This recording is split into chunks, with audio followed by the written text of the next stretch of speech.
তো আজকে 2 দিনের একটা ট্যুরে রাঙ্গামাটি এবং বান্দরবন যাচ্ছি। সাথে আছে মানিক এবং কাউন্টারে অপেক্ষা করছে আব্দুল মান্নান ভাই এবং আরিফ ভাই, তো আমার কলিগ। তো আমরা আসলে এমনিতেই মানিক এবং আমি আসলে দেরি করে ফেলছি অলরেডি। এখন আসলে কিছু করার নাই, ভাবছিলাম একটা সিএনজি নিয়ে চলে যাবো, বাট রাস্তায় জ্যাম থাকতে পারে, এই কারণে একটা বাইক নিলাম। তো বাইকে আসলে 3 জন আছি।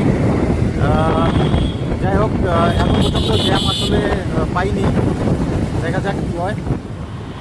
রাস্তায় প্রচণ্ড জ্যাম, এই কারণে আমরা আসলে একটু দূরেই আমরা দাঁড়িয়ে বাইকটাকে ছেড়ে দিলাম এবং আমরা হাঁটা শুরু করে দিয়েছি।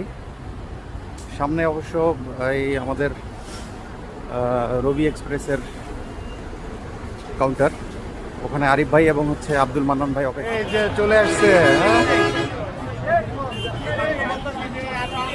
হ্যাঁ, কি অবস্থা পরিবেশবিদ? এই যে আব্দুল মান্নান ভাই। প্রচুর লোক, প্রচুর লোক।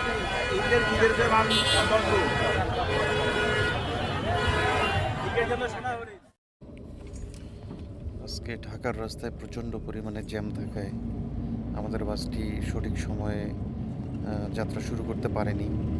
আমাদের যাত্রার সময় ছিল 11:40 আরামবাগ থেকে, বাট এখনও হচ্ছে আমরা বসে আছি, দেখা যাক কখন স্টার্ট করে।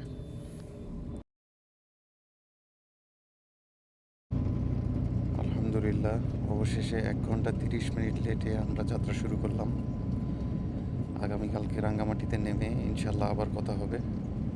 ভালো থাকবেন সবাই।